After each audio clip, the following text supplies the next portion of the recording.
Saudara, mengenal Tuhan sebagai Papa itu kerinduan dia yang paling besar. Dat u hem kent als uw vader, dat is zijn grootste verlangen. Saya ulangi lagi, mengenal dia sebagai Papa itu kerinduan Tuhan yang paling besar. Ik herhaal, dat u hem kent als uw vader, dat is zijn grootste verlangen. Karena dia memang Papa yang baik buat kita Want semua. hij is een goede vader voor ons allen. Apa bedanya kalau kita tidak bisa mengenal dia sebagai Papa, tapi hanya mengenal dia sebagai Tuhan? Wat is het verschil als we hem niet kunnen kennen als vader, maar slechts als Heer? Tidak salah mengenal dia sebagai Tuhan. Het is niet verkeerd om hem te kennen als Heer, Tetapi kalau kita tidak mengenal dia sebagai Papa, maar als wij hem niet kennen als vader, maka kekristenan kita jadi pincang. dan zal ons christelijk leven in wankel zijn. Mengenal dia sebagai Tuhan itu baik. Het is goed om hem te kennen als de Heer, Karena dia memang Tuhan want hij is onze Heer, yang harus dihormati, die wij moeten eren, harus dihargai. die wij moeten waarderen. Tetapi dia juga adalah seorang Papa. Maar hij is ook een vader. Saudara, konsep ini yang banyak hilang dalam banyak keluarga Kristen. Broers en zusters, dit concept missen we vaak in de gezinnen van de christenen. Karena kalau dalam pernikahan kita konsep ini hilang, Want als wij in ons huwelijk dit concept niet hebben, maka hubungan kita suami istri dan hubungan kita orang tua dengan anak, dan zal de relatie tussen man en vrouw en ouders en kinderen maka akan bermasalah juga. zullen ook problematisch worden. Begitu kita mendengar kata Tuhan, Wanneer wij horen het woord Heer, yang muncul pasti peraturan, hukum. wat wij gelijk aan denken zijn de regels, wetten. Betul tidak? Waar of niet? Jangan ini, jangan itu. We moeten dat niet doen, we moeten dit niet doen. Harus begini, harus begitu. We moeten dat doen, we moeten dit doen. Nah, itu kalau kita mengenal dia sebagai Tuhan saja. Dat ontstaat wanneer wij hem slechts kennen als een Heer. Maka itu mengapa banyak anak muda lari dari gereja? Dat is ook de reden waarom heel veel jongeren weggaan van de kerk. Anak muda ingin bebas. Want de jongeren willen vrij zijn. Anak muda paling tidak suka peraturan. De jongeren houden niet van regels. Nah, ketika gereja menjadi tempat orang hukuman, orang diadili, anak muda lari. En Saudara. wanneer de kerk een plaats wordt waar mensen geoordeeld worden, dan zullen de jongeren weggaan. Tidak salah, dia memang adalah Tuhan. Het is niet verkeerd, want hij is Heer. Tetapi kalau kita tidak mengenal dia sebagai Papa, Maar als wij hem niet kennen als vader, maka hubungan kita dengan dia jadi jauh sekali. dan zal onze relatie met hem heel ver worden. Saudara, Alkitab menuliskan bagus sekali. Broers en zusters, de Bijbel schrijft zo mooi. Mari kita lihat Kejadian pasal yang kelima. Laten we openslaan Genesis hoofdstuk 5. Bagaimana konsep Alkitab tentang hubungan manusia dengan Tuhan Wat het concept is van de Bijbel over de relatie tussen de mens en de Heer. bukan hubungan agama. En dat is niet een godsdienstige relatie. Agama ya. Karena kalau hubungan agama itu pasti peraturan. Want als het een religieuze relatie is, dan bestaat het alleen maar uit regels. Lihat ini, ayat 22. Kijk goed hier naar vers 22. Sangat manis sekali. Heel mooi geschreven. Dan ini yang hilang dari banyak gereja sekarang. En dit ontbreekt heel vaak bij heel veel kerken. Langsung baca bahasa Belandanya. Genesis 5 vers 22. En Henoch wandelde met God, nadat hij Methuselah verwekt had. 300 jaar en hij verwekte zonen en dochteren. Kata wandel dipakai dalam bahasa Belanda. In de Nederlandse vertaling wordt het woord wandelen gebruikt. Saudara bayangkan kalau kita mendengar kata wandelen, apa yang muncul di benak kita? Broers en zusters, wanneer wij het woord wandelen horen, wat denken we als eerst? Ayo cepat. Apa yang muncul di pikiran kita? Wat komt dan in onze gedachten? Sama-sama. Samen zijn? Oke? Dat is goed. Tapi yang saya ingin tanya, begitu mendengar kata wandelen, Maar wanneer wij het woord saudara wandelen horen, membayangkan takut atau senang? stelt u zich nou vrees voor of geluk? Ayo, membayangkan apa? Waar denkt u dan aan? Blijheid? Ya, boleh saya bayangkan ini, begitu mendengar kata wandelen, kita jalan di hutan. Kunt u dat voorstellen wanneer we het woord wandelen gebruiken, dat wij in het bos lopen? Ya, kita akan melihat sesuatu. Bisa bayangkan tidak kata wandelen, bergaul itu berjalan bersama-sama. Kunt u dat voorstellen? Het woord wandelen is dat wij samen wandelen. Nah, ini ayat pertama yang ditulis di Alkitab, bagaimana hubungan manusia dengan Bapa di surga. En dit is het eerste vers wat geschreven wordt in de Bijbel over de relatie tussen de mens en de hemelse Vader. Tidak ada aturan hukum yang menakutkan, tidak ada. Geen regels, geen wetten die ons beangstigen. Nah, kita akan melihat ini. Laten we hier naar kijken. Ya, saya lanjutkan dulu. Ayat yang ke-24. In vers 24. En Henoch wandelde met God. En hij was niet meer, want God had hem opgenomen. Dia tetap hidup bergaul dengan Bapa di sorga, saudara. Hij bleef in gemeenschap leven met de hemelse Vader. Nah, mari kita tanya jujur pada hati kita sendiri. Laten we eerlijk in ons hart de vragen stellen. Sampai detik ini, Tot en met dit moment. bagaimana hubungan saudara dengan dia? Hoe is uw relatie met hem? Tuhan atau Papa? Heer of Vader? Pikirkan itu. Goed daarover nadenken. Tuhan atau Papa? Als Heer of als Vader? Kalau hanya Tuhan yang kuat di benak kita, Als het woord Heer heel sterk opkomt in onze gedachten, pasti muncul dua hal dalam hidup kita, dan saudara. zullen ook twee dingen ontstaan in ons leven. Takut jumpa dia, We zijn dan bang om hem te ontmoeten. dan kita menghindar atau malas ketemu dia. En wij wijken dan af van hem, we ontwijken hem. Maka itu kalau ada orang Kristen malas berdoa, En daarom als er christen zijn die lui zijn in gebed, pasti dia mengenal Tuhan, pencipta alam semesta sebagai Tuhan saja. dan is het zo dat hij de schepper van het heelal kent als Heer. Kalau Papa, saudara, Want als een vader kita punya kerinduan. dan hebben we het verlangen. Nah, kata wandelen tadi luar biasa. En het woord wandelen is buitengewoon. Ayat pasal 3 kita lihat. Laten we openslaan hoofdstuk 3. Waktu itu Adam dan Hawa jatuh dalam dosa. Op dat moment vielen Adam en Eva in zonde. Saya tanya kepada saudara, dosa mereka fatal, besar atau kecil? Ik stel de vraag aan u, was hun zonde fataal, groot of klein? Ayo, cepat jawab. Dosanya seperti apa?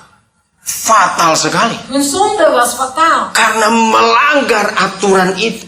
Want zij overtraden Gods geboden. Nah, sekarang saya minta saudara menjawab pertanyaan ini. En nu vraag ik u om antwoord te geven op mijn vraag. Di dalam logika saudara, In uw logische denken.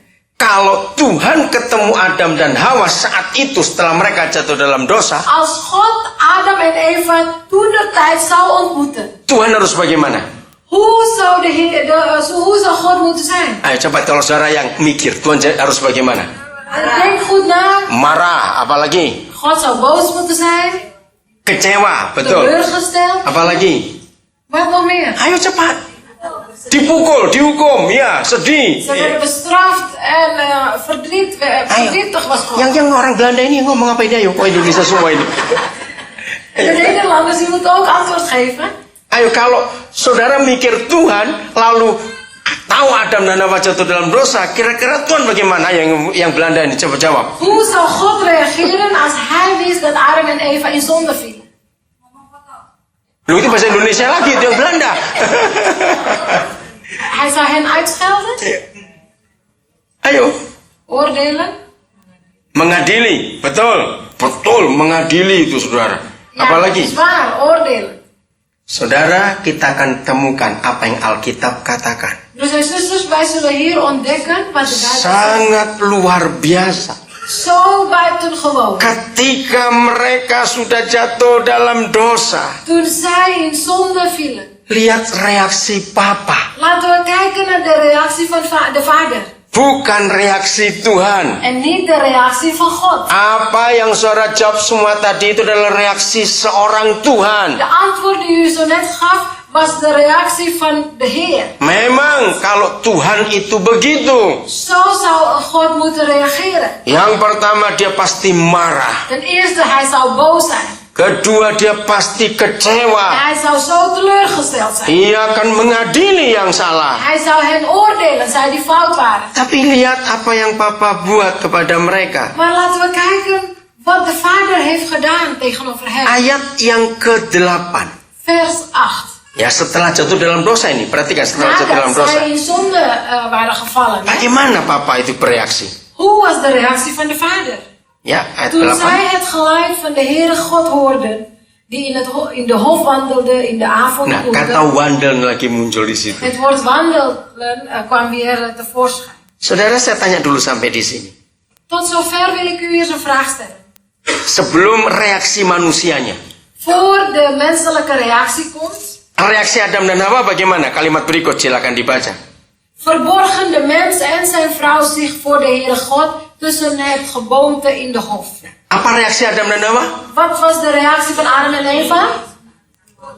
Kenapa mereka bersembunyi? Waarom hebben ze zich verborgen? Nah, takut. Omdat ze vreesden. Wajar kalau kita bersalah, kita pasti takut. Het is logisch dat wij bang worden wanneer we een fout begaan. Ayo, berapa banyak di antara saudara kalau lagi setir mobil? Hoeveel mensen van u, wanneer u aan het sturen bent, auto aan het sturen bent, Kalau saudara nggak salah, mau lihat polisi 100, relax saja dong. als u niet fout bent, al staan er honderden politieagenten, u zou niet bang worden. Tapi kalau kita lagi salah, Maar wanneer wij een fout maken, nggak ada polisi pun. zelfs als er geen Takut sendiri, politieagenten sudah. zijn, worden we al bang. Nah, itulah sikap kita manusia. Dat is nou onze houding als mens. Mereka takut, Zij waren bang. maka itu sembunyi. En daarom gingen ze zich verborgen Nah, houden. perhatikan kalimat-kalimat pertama ayat 8 itu. Let goed op de eerste zinnen van vers 8. Kira-kira Tuhan marah atau santai atau rileks atau bagaimana? Was God nou boos of was hij heel koeltjes en relaxed? Cool katanya. Relax. Hij was relaxed. Dikatakan ketika pada hari sejuk. Het Ada was kata itu in bukan? de avondkoelte. Ada kata itu hari sejuk. Seperti sekarang ini ya. Zoals nu ongeveer. Mereka mendengar apa? Wat hoorden ze? Bunyi langkah Yahweh Tuhan berjalan-jalan dalam taman itu. Ze hoorden het geluid van de Heere God die in de hof wandelde. Saya tanya kepada saudara. Ik stel u weer een vraag. Kalau saudara berkata tadi Tuhan tidak marah. Als u zo net heeft gezegd dat God niet boos was. Nah, sekarang saya tanya balik. Nu geef ik u een wedervraag. Apa yang akan tertulis di ayat ini kalau dia marah? Wat zou hier geschreven staan als hij boos was? Apa lawan kata berjalan-jalan di dalam taman di hari yang sejuk? Ada wandel yang tadi ada di situ. Wat is de tegenovergestelde van het woord wandelen als hij boos was? Ayo, kalau Tuhan marah gimana ayat ini bunyinya? Stel als hij op dat moment boos was, wat zou hier geschreven staan? Ayo cepat. Lari-lari, apa lagi? Rennend? Enggak, apa? Ayo, kalau Tuhan marah gimana ayat ini bunyinya kira-kira? Stel als God boos was. Iya, itu dia. Bro, kakinya itu mana bajingan dua ini? Mana ini anak dua ini? Hij zou misschien stampen op de grond, omdat hij op zoek was naar die twee. Marah sekali. Hij zou boos zijn. Saudara, di sini kita belajar. Broers en zusters, hier kunnen we leren. Banyak pendeta lebih kejam dari Tuhan. Heel veel voorgangers zijn nog kwader dan de Heer. Yang jelas bukan pendeta Korbau. En wat duidelijk is, niet de voorganger Korbout. Karena dia gembala yang luar biasa. Want hij is een buitengewone voorganger. Saudara, mengapa banyak orang terluka di dalam gereja? Broers en zusters, waarom hebben heel veel mensen een wond in hun hart in de kerken? Karena gereja tidak lebih seperti pengadilan dunia ini. Want de kerk is niet meer dan de wereldse gerechtshof. Karena orang takut. Zij worden daar heel bang. Saudara perhatikan, Papa tahu hari itu mereka dua sedang berdosa besar. Broers en zusters, u moet hier ook goed opletten. De vader wist dat die twee een grote zonde begingen. Tapi dia jalan-jalan. Maar hij was slechts aan het wandelen. Sungguh luar biasa. Buitengewoon. Lihat ayat 9. Laten we kijken naar vers 9. Walaupun kita tidak mendengar rekamannya, karena dulu belum ada alat rekam. Zelfs als wij de opname niet hebben kunnen horen, want vroeger werd het niet opgenomen. Tapi coba saudara baca kira-kira intonasinya seperti apa. Maar u moet proberen te lezen en te bedenken hoe de intonatie was op dat moment. Ayo coba ya, lihat ayat 9 ya, silakan Vers dibaca. 9. En de Heere God riep de mens tot zich en zeide tot hem, waar zijt gij? Ada orang Batak di sini? Saya tanya saja. Oh ada. Is er iemand uit Batak hier? Walaupun sebatak-bataknya saudara, kalau baca ayat ini kelihatan marah tidak? Maaf, jangan marah. Zelfs als u uit Batak komt, als u die vers leest. Leek het nou alsof God boos was? Baca, ini Tuhan lagi marah atau tidak? Was de Heere hier nou boos of niet? Dia tanyanya tetap halus, saudara. Hij bleef zachtmoedig vragen. Di manakah engkau? Waar zijt gij? Coba saudara bayangkan itu hati seorang papa. U moet zich voorstellen, dat is een hart van de vader. Tanya, di mana engkau? Vraag, waar zijt gij? Saudara, dunia membutuhkan papa yang seperti ini. De wereld heeft zo'n vader nodig. Walaupun tahu anaknya salah, Zelfs als hij weet dat de zoon een fout maakt, tetap diberi kesempatan. wordt toch de gelegenheid gegeven. Een kans gegeven. Supaya anak itu menemukan kembali jalan yang benar. Zodat dat kind weer een goede weg terugvindt. Saudara lihat akhir-akhir ini agama-agama lagi bangkit. Broers en zusters, u ziet nu tegenwoordig heel veel godsdiensten die komen op. Ya, agama ya. Godsdiensten. Ya. Apa yang terjadi selalu penghakiman. Betul tidak? En wat gebeurt er daar? Alleen maar oordeel en oordeel. Hukuman. Worden gestraft, mensen worden gestraft. Maka itu ketika gereja tampil sebagai papa, dunia akan sembuh, betul. En daarom, wanneer een kerk opkomt als een vader, dan zal er een herstel komen in de wereld. Pasti ada yang bertanya sekarang ini. Want mensen zullen dan vragen stellen. Sampai kapan kami mengampuni? Tot wanneer moeten we nou vergeven? Nah, pasti ada yang tanya gitu, bukan? Er zullen zeker mensen zijn die dat vragen. Apalagi yang lagi punya masalah dengan anaknya. Helemaal mensen die problemen hebben met hun kinderen. Rasanya, kenapa aku lahirkan kamu dulu? Dan voelen ze alsof, ja, waarom ben je nou geboren? Ya kalau nggak mau makan aja anak itu, ngapain repot-repot? En als u dat niet wil, ja, eet het kind gewoon op. Kan habis nanti kalau dimakan. Als u het kind opeet, dan is het klaar. Saudara, papa nyesal memang punya anak seperti itu. Broers en zusters, vader had spijt om zo'n kind te hebben. Dihukum memang. Hij heeft hen gestraft. Mereka diusir dari taman itu. Zij werden verwijderd uit de hof. Tapi tetap itu anaknya. Maar zij bleven zijn kinderen. Dia tetap bertanggung jawab. Hij bleef verantwoordelijk voelen tegenover hen. Kenapa bisa begitu? En hoe kan dat? Maaf, kita harus ngaku, saudara. Wij moeten belijden, broers en zusters. Apapun yang anak buat, Wat een kind ook doet, itu pasti belajar dari kita. zij zullen vast leren van ons. Jangan pernah kita sombong. Dus wij moeten niet te trots zijn. Saya belajar di Alkitab ini luar biasa. Ik heb geleerd hoe geweldig de Bijbel is. Bukan papa yang salah kalau Adam dan Hawa salah. Het was niet de fout van de vader dat Adam en Eva fouten maakten. Tapi sikap hatinya itu yang perlu kita tahu. Maar wij moeten begrijpen de houding van het hart. Kita lari kepada Tuhan Yesus. Laten we rennen naar de Heer Jezus. Saya tanya kepada saudara. Ik stel u een vraag. Tuhan Yesus sejak awal tahu nggak kalau Judas itu pengkhianat dan mata duitan? Wist de Heer Jezus nou van het begin dat Judas hem zou verraden? Mata duitan dan pengkhianat. Lengkap itu sudah jahatnya. Geldwolf en ook nog verrader. Tahu nggak Tuhan Yesus? Zou de Heer Jezus dat weten? Kenapa dipilih? Waarom heeft hij hem toch gekozen? Apa nggak ada orang lain lagi di situ pada hari itu? Of was er op dat moment niemand anders meer? Ini yang luar biasa, saudara. Dit is zo buitengewoon, broers en zusters. Tuhan Yesus tahu nggak sejak awal dari awal bahwa Thomas itu memang kurang ajar, nggak percaya? Wist de Heer Jezus vanaf het begin dat Thomas onbeschoft was en niet wilde geloven? Tahu tidak? Wist hij dat wel of niet? Kenapa dipilih? Toch heeft hij hem gekozen. Waarom? Cuma satu alasannya, diberi kesempatan. Er is maar één reden daarvoor en dat nieuwe kansen worden gegeven. Sebelum kita marah pada anak kita, Voordat wij boos worden tegenover onze kinderen. sebelum kita marah pada orang lain yang suka marah kepada kita, Boos worden op anderen die vaak boos worden op ons. tanya pada diri sendiri. Laten we onszelf eerst de vragen stellen. Kita ini jarang, sering, atau sedikit buat salah kepada Papa di surga. Maken we fout zelden, vaak of altijd tegenover de hemelse Vader? Ayo. Yang lain jawab, saya tanya kok diam saja ini. Ik wil ook antwoorden hebben van anderen. Ayo, kita ini sering, sedikit, atau banyak buat salah kepada Papa di surga. Maken we nou zelden, vaak of altijd fouten tegenover onze hemelse Vader? Jawabannya semuanya gitu loh, kok susah bener. U moet antwoord geven, allemaal.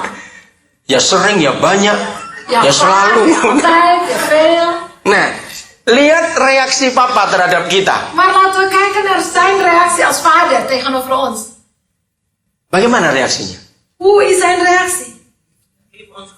Dia selalu memberi kesempatan. Hij geeft ons telkens weer een nieuwe kans. Selalu memberi kita kesempatan itu luar biasa. Altijd weer geeft hij ons die kans, buitengewoon. Seperti itu yang kita buat pada orang lain. En zo moeten we ons ook gedragen tegenover anderen. Saudara, dunianya membutuhkan ini. Broers en zusters, de wereld heeft slechts dit nodig.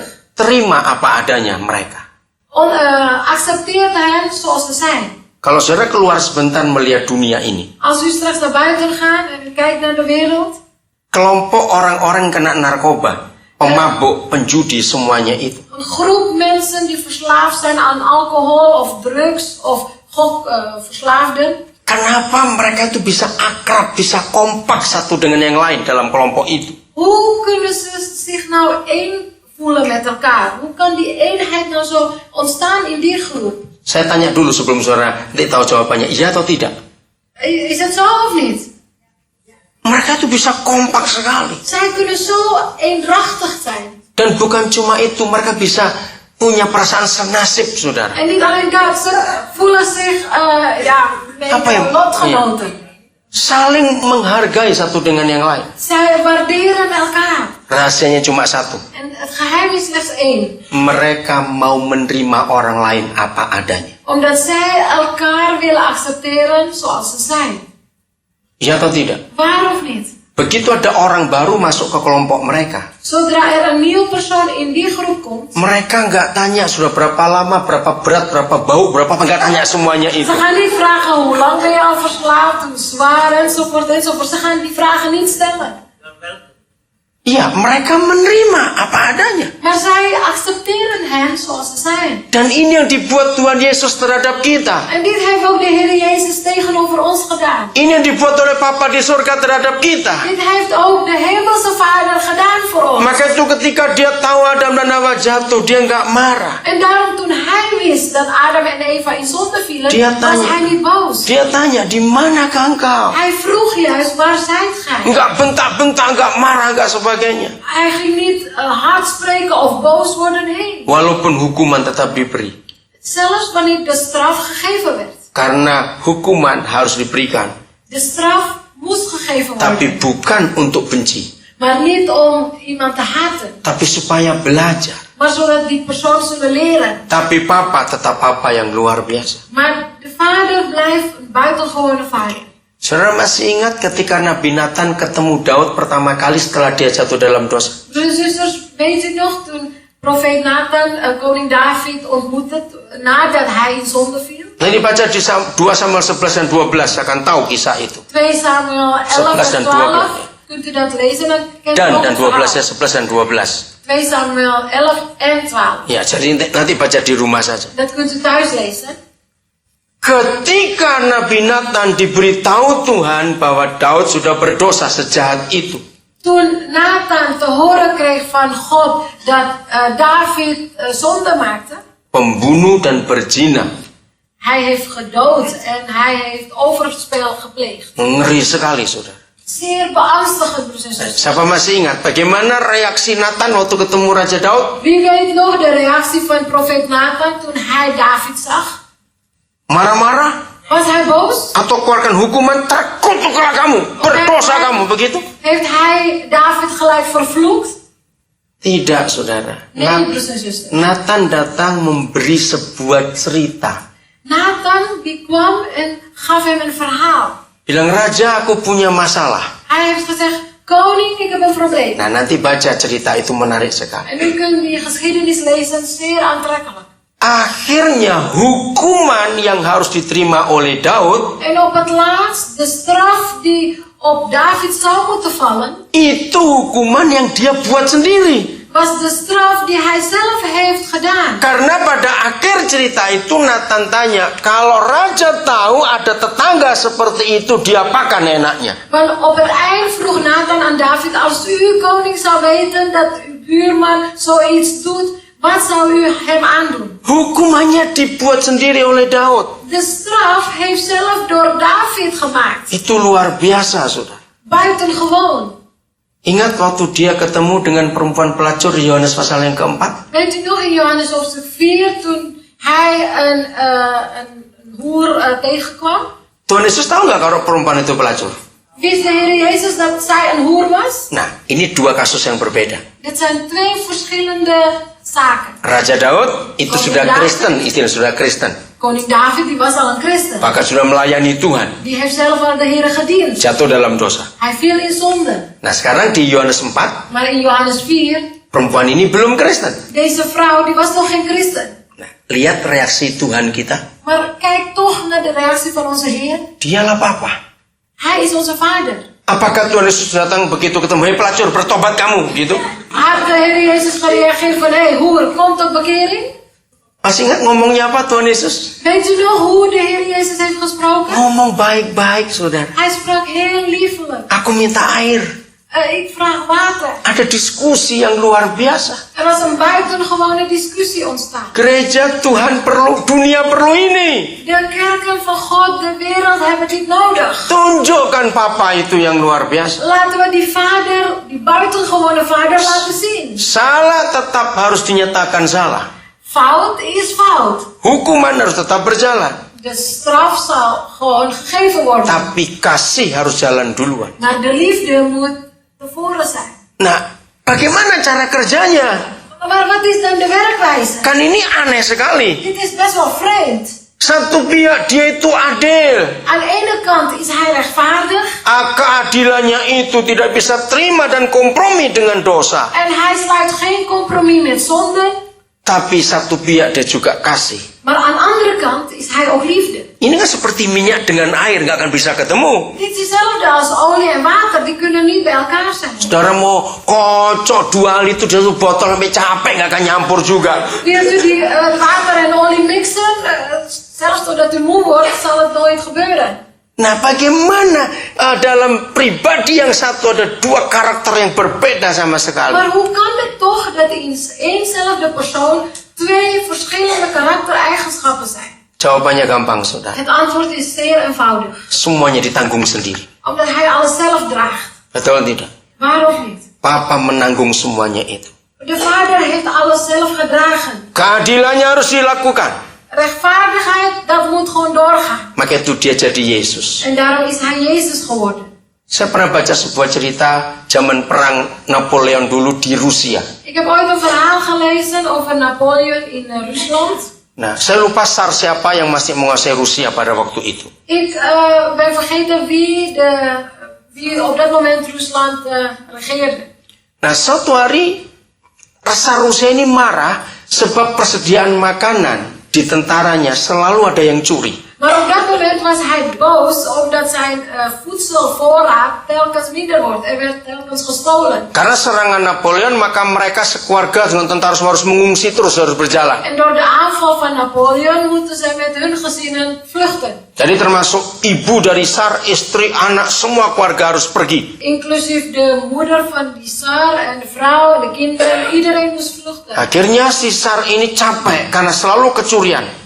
En op dat moment was die Tsar vermoeid omdat hij telkens bestolen werd. Mulai besok kalau ada yang ketahuan mencuri, langsung dihukum. Stel als er de volgende dag dingen gestolen worden, dan wordt diegene gestraft. Akhirnya beberapa saat nggak ada yang mencuri lagi, saudara. En er waren momenten dat er niets werd gestolen. Tapi setelah beberapa saat ada kecurian lagi. Maar daarna waren weer mensen die aan het stelen. Tetapi tidak ada yang berani menunjuk siapa pencurinya, padahal ada beberapa prajurit yang tahu. Maar niemand, zelfs de leiders, durfden niet om iemand aan te wijzen. Sar marah betul Die Sar werd boos. dengan cara-cara yang dia pakai.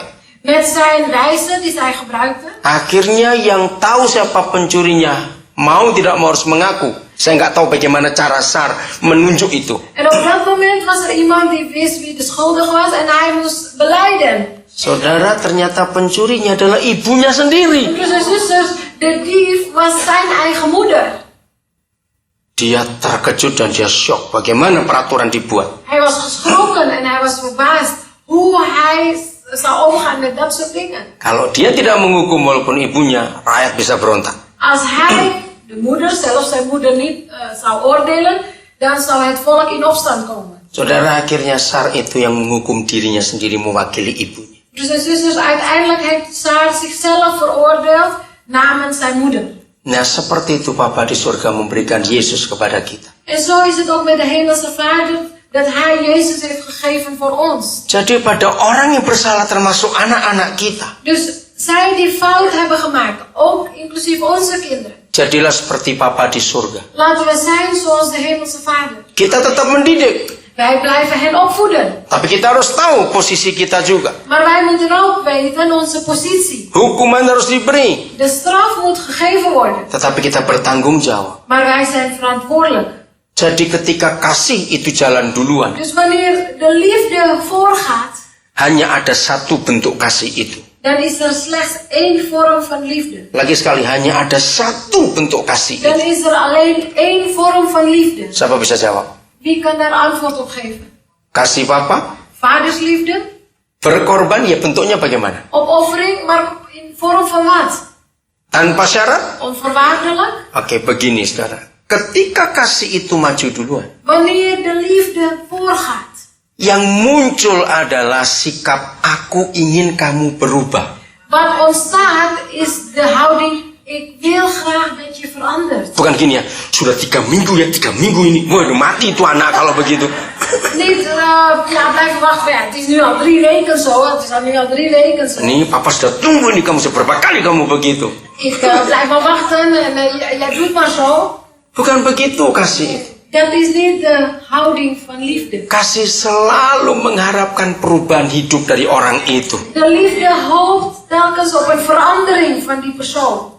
Kalau saudara tidak memiliki sikap ini dulu, Als u die houding niet hebben, makanya kemarahan dan kebencian yang muncul dalam hidup kita. dan ontstaan alleen boosheid en haat. Termasuk pada orang tertentu ataupun termasuk pada anak-anak kita sendiri. Misschien tegenover bepaalde mensen, maar ook tegenover onze kinderen.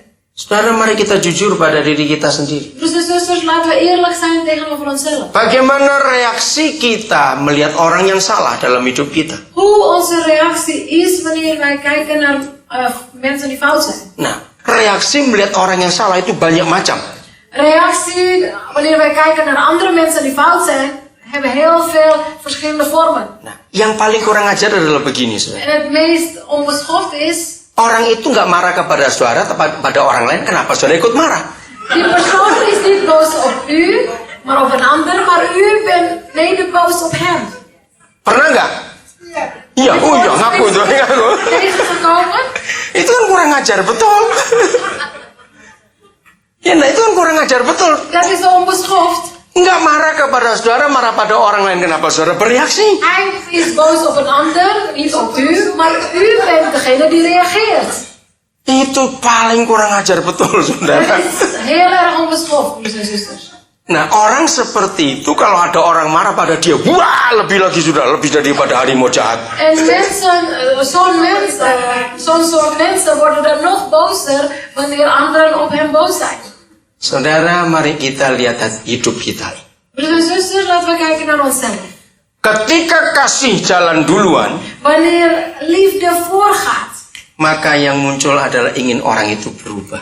dan zal er een gedachte ontstaan dat we willen dat anderen zullen veranderen. Itu yang dibuat oleh Papa di surga di Taman Eden dengan Adam dan Hawa. Dat heeft ook gedaan door onze hemelse Vader in de Hof van Eden. Itu yang dibuat oleh Tuhan Yesus kepada pelacur di Yohanes 4 itu. Dat heeft de Heer Jezus ook gedaan tegenover die hoer in Johannes 4. Kita ingat lagi kisah Yohanes pasal 21. Wij denken ook aan 21 21, Yohanes 21. Johannes 21. Coba saudara buka. Di perikop yang kedua. Pertama atau kedua? Ketika pertama kali Tuhan Yesus jumpa Petrus. De eerste keer toen de Heer Jezus Petrus ontmoette. Setelah kebangkitan kan Tuhan Yesus nggak pernah jumpa Petrus. En na zijn opstanding heeft de Heer Jezus Petrus nooit ontmoet. Baru kali itu dia jumpa dengan Petrus. Pas op dat moment ontmoette hij Petrus. Oh ya, perikop yang pertama. Het eerste gedeelte. Bayangkan saudara, sejak Petrus menyangkal Tuhan Yesus. Broeders en zusters, nadat Petrus de Heer Jezus verloochen had. Saya tanya, berapa kali Petrus nyangkal? Hoeveel keer heeft Petrus de Heer verloochend? Berapa? Salah, nggak pernah baca Alkitab itu. Hij heeft nooit de Bijbel gelezen. Niet 3 keer. 7 kali dia nyangkal, saudara. 7 keer heeft Petrus verloochend. Begitu semuanya. Nomor 1 memang dia nyangkal di halaman imam besar Kayafas. De eerste keer was in de hof van de hoge priester. Itu 3 kali bukan? Dat heeft hij 3 keer gedaan, toch?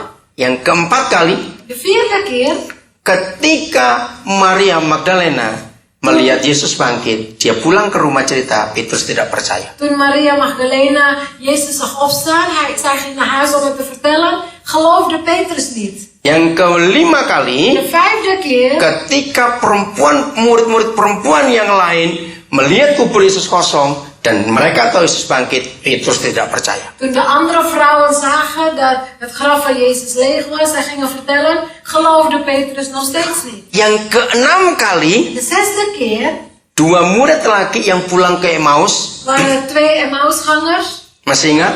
Weet u dat nog? Mereka jumpa Yesus tidak di tengah jalan. Ze kwamen Jezus tegen Lalu onderweg. mereka balik lagi ke Yerusalem. Toen gingen ze terug naar Jeruzalem. Mereka menceritakan, nah, kami ketemu Yesus, dia Ze bangkit. hebben verteld, ja, we hebben Jezus ontmoet, hij is opgestaan. Petrus tidak percaya. Maar Petrus wilde maar niet geloven. Nah, yang ketujuhnya di peristiwa ini, En de 7e keer, dat is deze geschiedenis. dia kembali tangkap ikan lagi jadi nelayan.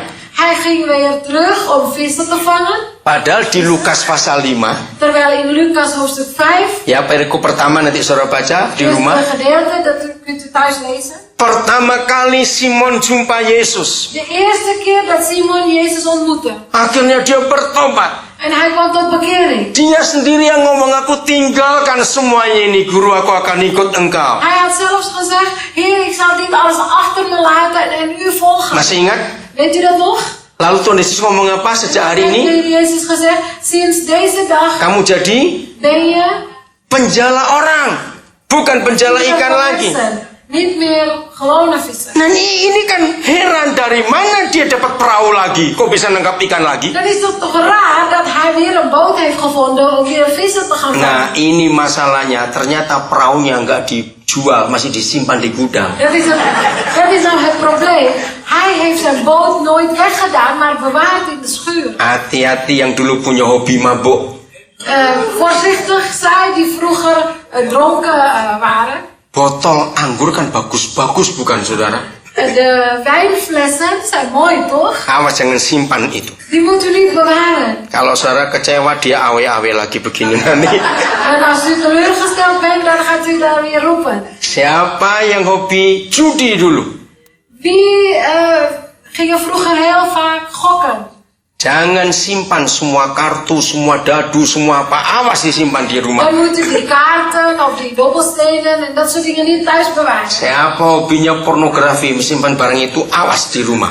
Wie de spullen van porno bewaren thuis, wees voorzichtig. Saudara, semua yang dulu kita pernah suka, jangan pernah disimpan di rumah lagi. Alles wat wij vroeger leuk vonden, die moeten we niet meer thuis bewaren, wat slecht was. Karena waktu kita lemah, dia bisa datang lagi. Want wanneer wij zwak zijn, kunnen dat soort dingen weer terugkomen. Nah ini yang terjadi dengan Petrus. En dit gebeurt ook bij Petrus. Dapat dari mana dia perahu itu lagi? Waar heeft hij nou zijn boot Padahal gevonden? dia sudah janji, aku tinggalkan itu, akan ikut guru. Terwijl hij beloofd had om alles achter zich te laten en de meester te gaan volgen. Jadi berapa kali Petrus nyangkal? Dus hoeveel keer heeft Petrus de Heer verloochend? Kalau saudara jadi Tuhan Yesus sebagai guru, ini murid apa ini? Als u Jezus zou worden als leraar, Hoe zou u Petrus beschouwen? Saudara apain kira-kira? Hoe zou u Petrus beschouwen? Ayo cepat jawab. Diapain? Ayo. Kalau saya tempeleng ini. Als ik Jezus was, dan zou ik hem een klap verkopen. Kurang ajar, betul bukan? Heel onbeschoft. Dia yang mengalami paling banyak mujizat di antara murid-murid yang lain. Hij heeft heel veel wonderen meegemaakt vergeleken met andere discipelen. Bisa berbuat seperti itu. Hij heeft toch dit soort dingen kunnen doen. Coba, yang diajak malam itu mencari ikan, siapa saja? Dus laten we kijken, wie heeft hij allemaal gevraagd om mee te gaan vissen? Ja, Semua murid, alle discipelen, termasuk Yohanes. inclusief Johannes. Sama gobloknya juga. Allemaal even dom. Wah, itu betul-betul menjengkelkan, saudara. Dit maakt me boos, broers en zusters. Saya mikir gini, Ik heb zo gedacht. hei Petrus, Hey Petrus, kalau kamu berdosa-dosa sendiri, jangan ajak orang lain. als je een zonde wil begaan, doe dan zelf. Betrek anderen er niet bij. Nah, yang diajak goblok juga, kenapa mau? Maar zij die gevraagd zijn, die zijn ook dom. Waarom willen ze nou meedoen? Ayo, kalau saudara adalah Yesus jadi guru punya murid kayak begini nih. Als u Jezus was als leraar met zo'n leerling, ja, wat zou u dan doen? Ingat terus saudara, Tuhan Yesus selama jadi guru nggak pernah libur sekolahnya. Dus zusters, weet u, Jezus als leraar gaat nooit vrij. Betul? Saudara pernah baca di 4 Injil, Yesus sakit kepala nggak ngajar? Ayo. Heeft u ooit gelezen dat Jezus hoofdpijn had en niet kon onderwijzen? Nggak pernah. Nooit. Bahkan hari libur saja masuk sekolahnya. Zelfs tijdens de vrije dagen ging hij naar school. Masih ingat imam-imam marah waktu hari Sabat? Weet u nog, de priesters werden boos op een sabbatdag. Yang lain libur ini ngajar terus. Andere mensen hadden vrij en hij bleef maar onderwijzen. Yang berikut lagi, Tuhan Yesus jadi guru nggak pernah diwakilkan. En het volgende, Heer Jezus als leraar heeft nooit wordt nooit vertegenwoordigd. Seandainya Pak Kor ada di situ hari itu pun Yesus nggak minta ganti dia. Stel als Pakor op dat moment daar was, zou de Heer Jezus hem niet vragen om hem te vervangen. Lihat sekolahnya ini. Laten we kijken naar zijn school. Nggak pernah libur, Hebt nooit vrij. nggak pernah diganti, gurunya tetap dia. De leraar blijft hij is onvervangbaar. Terus belajar. Hij bleef maar onderwijzen. 3,5 tahun dia ajar sendiri. 3,5 jaar lang heeft hij zelf. Tidak libur, tidak diganti siapa-siapa. Hij had geen vrij, hij werd niet vervangen door iemand anders. Lalu akhirnya toh muridnya masih goblok-goblok begitu. Bayangkan saudara. En toch bleven zijn discipelen zo dom. Dus kunt u zich dat voorstellen? Sudah, maka itu gini, saya ingin tahu sikap saudara. En ik wil graag uw houding weten. Setelah sekian, berapa hari ya? 40, berapa hari saya lupa ini. Dari kebangkitan sampai peristiwa itu, berapa hari itu sudah terjadi?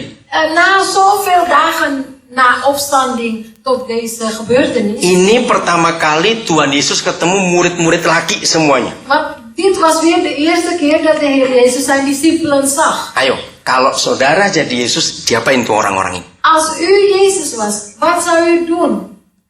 Ayo, termasuk Yohanesnya semuanya itu. Inclusief Johannes, iedereen was daar. Ngumpul di perahu semuanya itu. Zij waren allemaal bij elkaar op die boot. Ingat, kita masih belajar sikap dan reaksi Papa di surga. Wij zijn nu nog steeds aan het leren over de reactie en houding van de Hemelse Vader.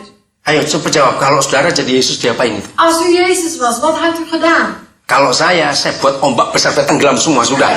Als ik Jezus was, ik zou grote stormen laten komen, zodat ze allemaal verdronken. Nah, itu kalau saya. Kalau saudara gimana kira-kira? Ayo, Als coba. ik Jezus was, maar stel als u Jezus was, wat had u gedaan? Sama. Jangan ikut sama dong. Harus lain. Coba lihat. Nou, ik moet zelfs iets anders verzinnen. Saudara ini yang luar biasa. Dus dit is buitengewoon. Nanti baca lagi sampai selesai. Straks kunt u alles lezen tot het eind. Tidak ada nada tinggi satu kali pun. Hij verhief zijn stem helemaal niet. Dia tanya, bagi anak-anak, ada makanan nggak? Hij vroeg heel zachtmoedig, kinderen, hebben jullie eten voor Nanti mij? baca itu. Saudara, sangat menyenangkan sekali reaksi ini. Broers en zusters, zijn reactie maakt ons blij. Maka itu jangan kita sombong. En daarom laten we niet trots zijn. Seringkali kita orang Kristen lebih jahat dari Tuhan. Vaak wij als christenen zijn nog kwaader dan de Heer. Kalau lihat ada orang berdosa, seperti ketemu siapa aja. Als we zien dat anderen zonde begaan, dan worden we zelf kwaad. Sombong sekali seperti kita nggak pernah berdosa saja. Heel trots alsof wij nooit zonde maken. Saudara, ini reaksi yang kita temukan dalam Alkitab. Broers en zusters, dit is de reactie die wij tegenkomen in de Bijbel. Terus begitu Petrus terjun karena dia tahu itu Yesus. En toen Petrus op het water kwam, Ya, lompat ya kan dikatakan lompat dari perahu. toen Petrus sprong uit de boot omdat hij wist dat het Jezus was, Dia berenang menuju pantai. ging hij zwemmen naar het strand. Ingat Ja, ya, naar de strand. 7 kali disangkal. En 7 7 keer heeft hij Jezus verloren. Bahkan dalam Injil Markus ditulis, aku sumpah tidak pernah kenal orang itu. Ada kata sumpah loh, saudara. En in het evangelie van Marcus werd gezegd, hij heeft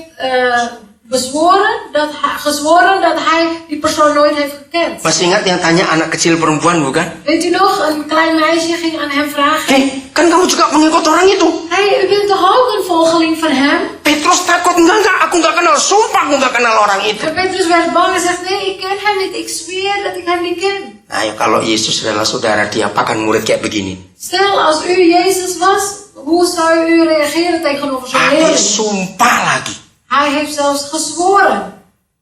Saudara, ketika Petrus sampai di pantai. Broers en zusters, toen Petrus aan de oever kwam. Kalau Yesus saya Ik Jezus was, saya langsung gulung lengan saya ini. Saya. zou ik mijn mouwen opstroken. Ini bajingan kurang ajar ini ya. En dan zou ik hem aanpakken. Tapi baca di Yohanes 21. Maar lees goed in Johannes 21. Ternyata Tuhan Yesus baru selesai bakar ikan. Blijkbaar de Heer Jezus was net klaar om vissen te bakken. Te roosteren. Jadi saya mengambil ayat itu sebagai kesimpulan. Dus ik heb dat vers genomen als een conclusie. Kalau seorang murid Yesus nggak suka ikan, belum jadi murid Yesus. Als u discipelen van Jezus die niet van vissen houdt, dan moet u niet discipel worden. Karena Tuhan Yesus suka ikan. Want de Heer Jezus houdt van vissen.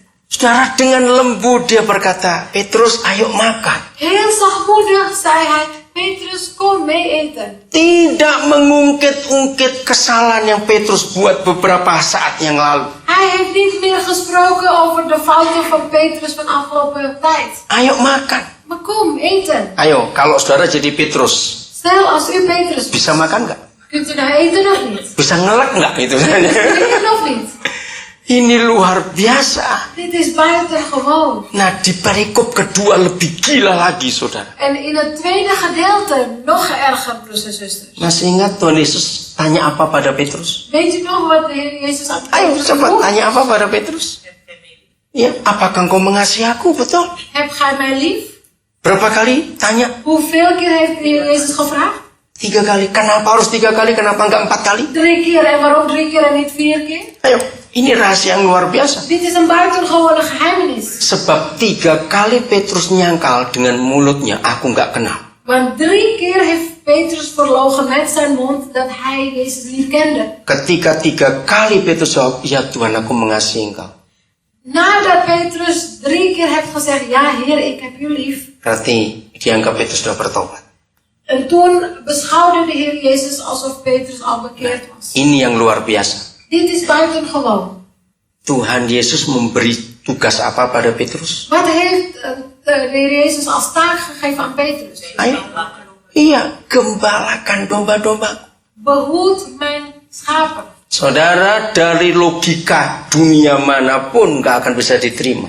Broers en zusters, met wereldse logische denken kunnen we dat niet accepteren. Saya tanya kepada saudara, menjadi gembala domba itu tugas berat atau ringan? Ik wil u de vraag stellen, om een herder te zijn van de schapen, is dat een zware taak of niet? Apa nggak salah Tuhan Yesus memberi tugas pada orang seperti itu? Is het nou niet verkeerd dat de Heer Jezus zo'n taak aan zo'n persoon geeft? Gereja jangan suka menghukum orang yang sudah bertobat. De kerken moeten de bekeerlingen niet veroordelen. Tidak ada pernyataan Petrus bertobat, Er is geen bewijs dat Petrus bekeerd was, tapi 3 kali pernyataannya aku mengasihi engkau itu sudah cukup buat maar dia. 3 keer heeft hij verklaard dat hij God lief had.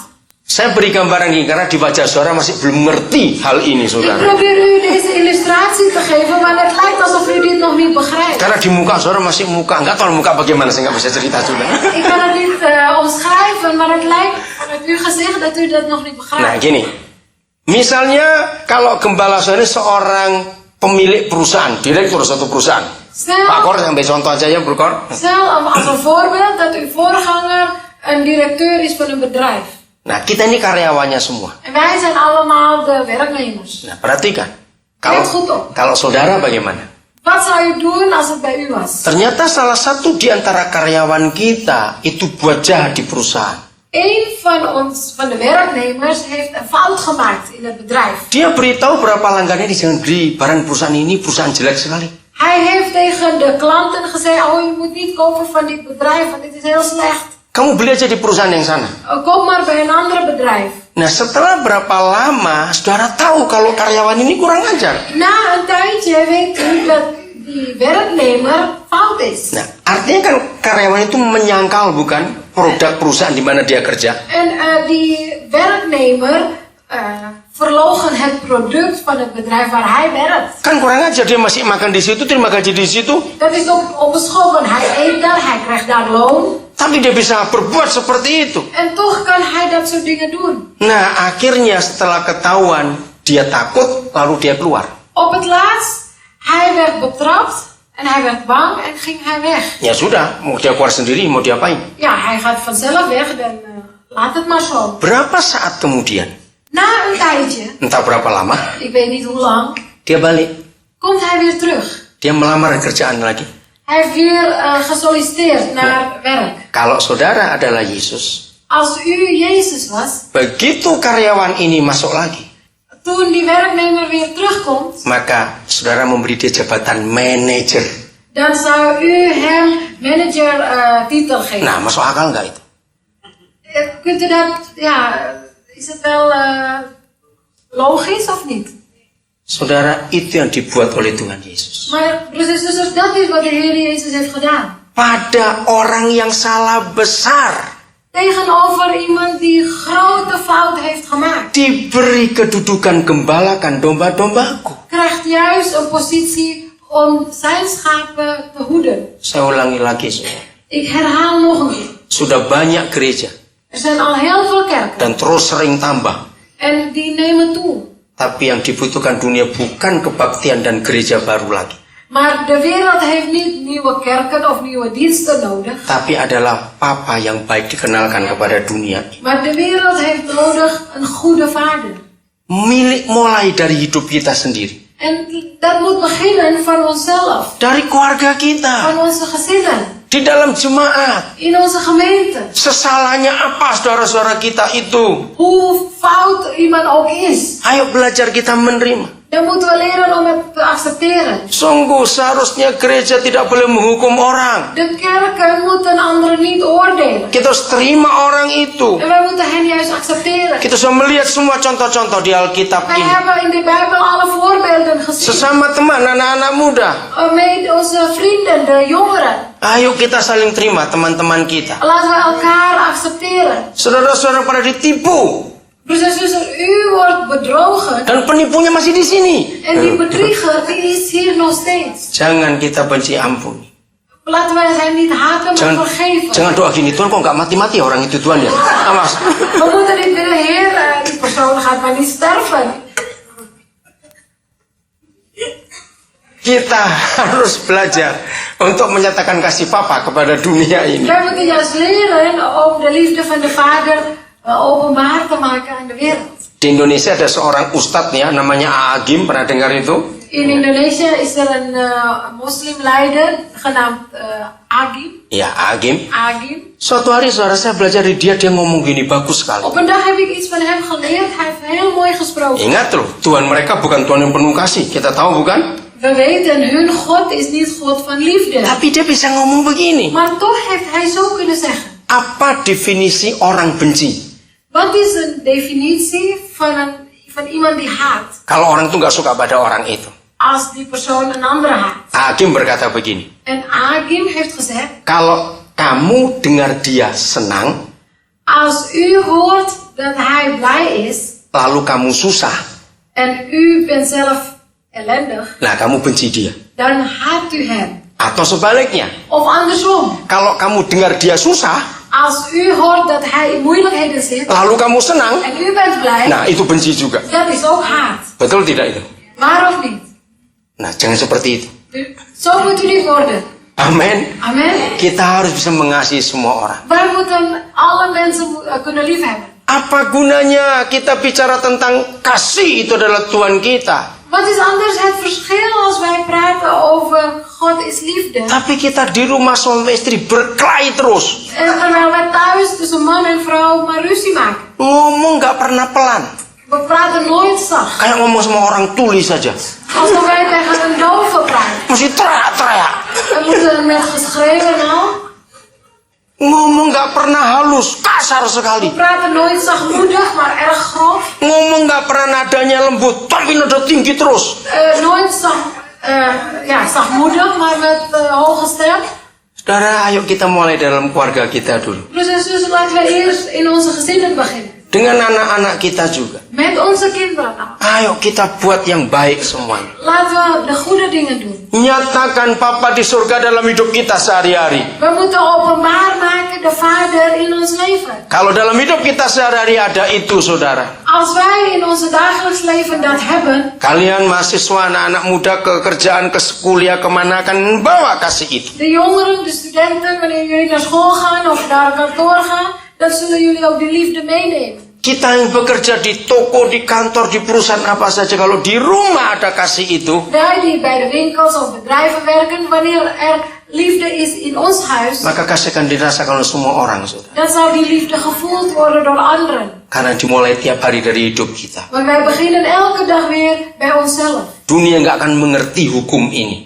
De wereld zal deze wet niet begrijpen. Tapi kalau gereja menyatakannya, Maar als de kerk dat openbaart, di mana kita berada, waar wij ook zullen zijn, dunia akan memuliakan Tuhan dan menerima kasih zal Tuhan. de wereld de Heere verheerlijken en de liefde accepteren. Mau jadi pelaku firman? Wilt u de dader worden van het woord? Betul? Waar? Ampuni nggak? Wilt u vergeven of niet? Sungguh? Waar? Jangan keluar dari pintu gedung ini Laat u niet uit deze ruimte komen sebelum mengampuni satu dengan yang lain. zonder dat u elkaar vergeeft. Ayo ya, siapa tadi pagi ribut suami istri? Tadi pagi siapa yang berkelahi suami istri? Vanochtend tussen man en vrouw, wie had vanochtend ruzie? Sebelum keluar berdamai dulu. Voordat u naar buiten gaat, maak eerst goed met elkaar. Nanti kalau suami peluk jangan ditambal tangannya, awas. En als man u wilt omhelzen, dan moet u niet weigeren. Saudara, nyatakan kasih itu Dus en zusters, u moet die liefde laten zien. kepada anak-anak kita. Tegenover onze kinderen Kita nyatakan juga. moeten we dat ook laten zien. Papa, mama maafkan kamu.